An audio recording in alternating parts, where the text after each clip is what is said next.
Hi everyone, I am Navaneeth Krishnan. I am a wildlife photographer, and in this video we are going to see the important editing tips that every photographer needs to know.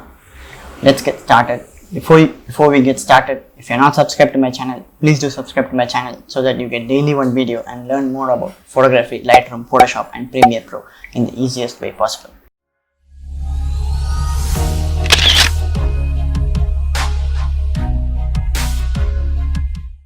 In this video, I'll be dealing with the important editing tips that every photographer needs to know. And in this video, I'll be dealing with this particular software, Adobe Lightroom Classic CC. And you can apply the changes that I do in this particular software to any software that you download from the website.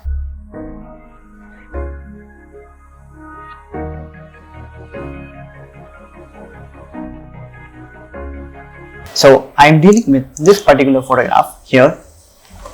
So these are the particular photographs that I've already downloaded and I have bought into this particular catalog. So if you want to know how to bring in photographs to the particular catalog, I have a separate video for that one. You can go ahead and watch that one, and you can also watch the videos on how to add files to this already existing catalog as well. So there are separate videos on this particular same channel, so you can go ahead and watch.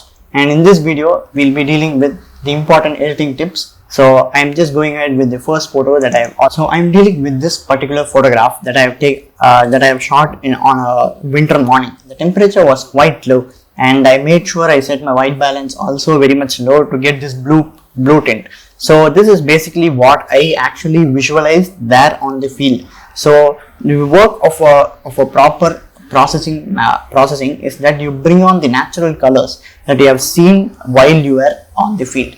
So we should not do something like an extraordinary editing and bring on colors that were not on the field, but we have to bring on the exact colors that were there on the field. So that is what it's called as the proper processing. And the first thing that you keep in mind is color and temperature. And first you go on to the develop module, and when we get on to the basic section, basic module here, you have something called as the temperature and the tint. So basically I had set my temperature 2500 here. So in case I want to make this big white and sunny day, so I bring in here, but the photo becomes quite flat here because this is not actually what I visualized. So bringing something like this is not wrong. Actually, I would say this is not wrong, but this can be avoided. So this does not come under processing. This comes under manipulating or something like that. So you bring on, this is the exact thing. When I shot at 2500, now I'm bringing it much more down to give 2000, and when I bring the temperature very low here, and I'm able to, now I'm not here, I'm getting a white patch like this. That is because of the mist that was there on the ground. And you can find few Indian gores 1, 2 and 3 here. And I want to bring in some contrast to all this one. So here in this first point, we are going to just deal with the temperature and tone. Tell you that you bring on the natural colors that you saw on the field, and you do not add any extra colors to this one. Like you do not go ahead and add this pink here and green here, nothing of that sort. You have to have this natural colors here, and you should not bring in any of this unnatural colors. And this is what I saw in the field, and I'm bringing on the same colors here right on my system as well. So this is good way of bringing on the perfect tone and temperature for your image.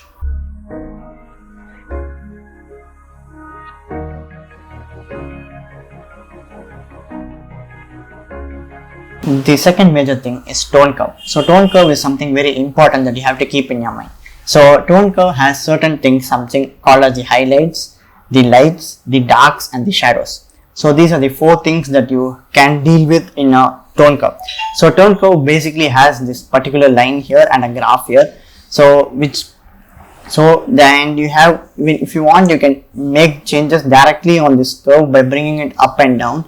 And in that way you can see the changes on your images. Or in case you are not comfortable with doing it here on this one on the graph, so you can make it to 0 here. I'm making it back to 0 here. So you can directly go ahead and slide your highlights here, and there is not much of highlights, but I'm bringing the highlights down. I am adding some light to this image. There is not much of lights. I'm reducing the darkness. So as I reduce the darkness, it's like I'm adding some reducing the darkness some more the previous. So here I'm like trying to increase the shadows, and you can feel the change in the curve. The curve has changed completely, and now when you see this one, you see this RGB histogram on top. So you see a change on the left side of the image and not much on the right side. So that is not much to be dealt with while you are processing your image, but that has to be concentrated while you are making your image. While you are processing your image, that does not have any much of a issue when your curve moves towards your left or right or something, towards your highlights or shadows, or if it's on midtones, it's not a matter. But while you're making your image, that has to be made into perfect concentration.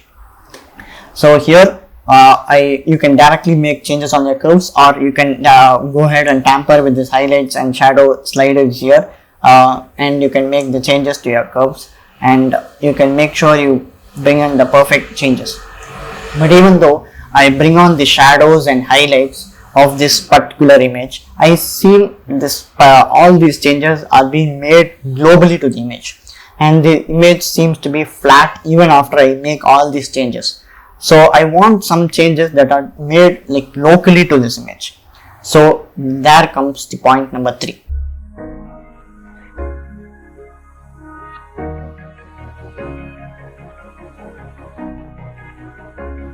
Point number 3 comes the power of local adjustment. The power of local adjustment is something that you make a particular change only to this tiger or to the background. So that is the power of local adjustment that you can bring in. So in this one, I use this brush on the right corner called the adjustment brush. I open this brush, and as I open this brush and bring it on this embedded preview, I get these rings over here.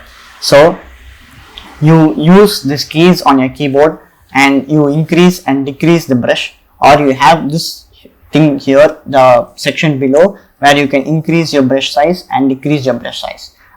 And here I set my brush size to 9.7 or 9.7 as of now, so 8.6, and now I go ahead and start brushing. So I am not doing it like perfectly here. I am doing it just to show you on how local adjustment works.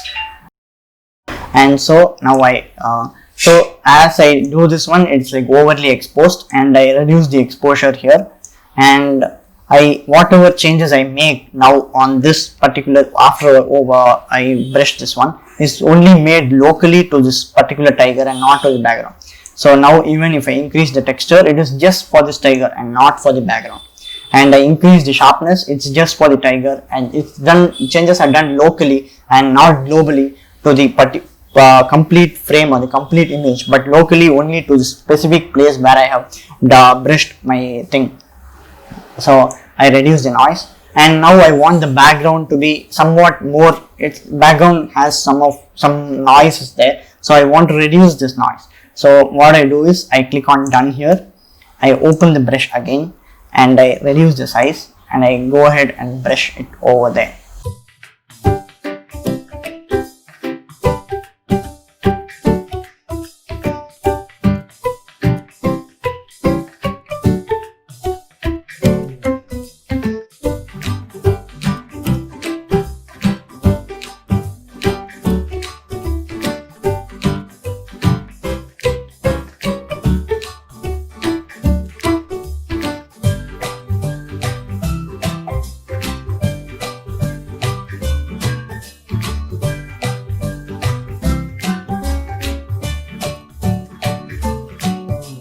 Let's assume I have made the complete changes to complete background. Now I bring down the exposure a bit so that it looks somewhat natural, and then I reduce the texture here, I reduce the sharpness here, and I reduce the clarity.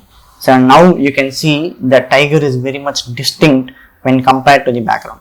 So if you have not realized that how much the changes that have been made, here I'll just show you the before and after of this particular image. So this is what the image looks right now, and this is what the image was previously before. So this is the change that you have made to your image when you have chosen the local adjustment.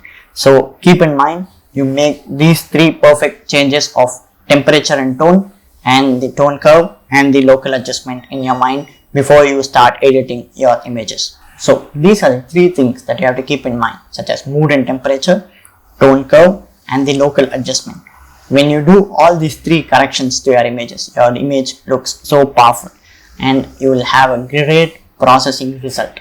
So go ahead, do make amazing images from your post processing, and if you are posting it on social media, feel free to tag me or use the hashtag Let's Unfold Together. I hope this video was very much useful, and stay tuned. I'll come up with more informative videos. Until then, follow me on Instagram. Thank you.